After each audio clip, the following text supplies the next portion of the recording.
Bike চুরির দায়ে গ্রেফতার হল যুবক। 22 মার্চ রাজধানীর গার্লস বোর্ডিং স্কুল লাগোয়া এলাকা থেকে বাইকটি চুরি হয়েছিল।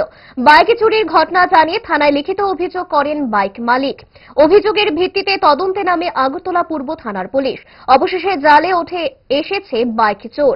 আজ আগরতলা পূর্ব থানায় ধৃতকে সংবাদ মাধ্যমের সামনে পেশ করে পুলিশ। থানা আধিকারিক সুব্রত দেবনাথ এদিন সংবাদ মাধ্যমে ঘটনা নিয়ে জানিয়েছেন। 22 তারিখ গভীর রাতে আনুমানিক রাত 2:30 থেকে 3টা একটি রয়্যাল এনফিল্ড বাইক চুরি হয়েছিল।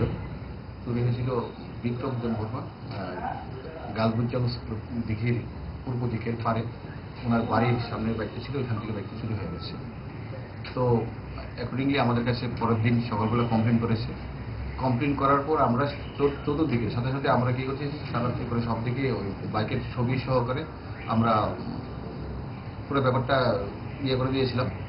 তো হোয়াটসঅ্যাপের মাধ্যমে এর মাধ্যমে তো অ্যাকর্ডিংলি আমরা খবর পেয়েছি সেই বাইকটা মধুপুর বর্ডারের কোনাবনের দিকে যাচ্ছিল। আমাদের কাছে সোর্সে খবর আসে, সাথে সাথে আমি আমার ইনভেস্টিগেশন সমস্যা করে দিয়েছিলাম।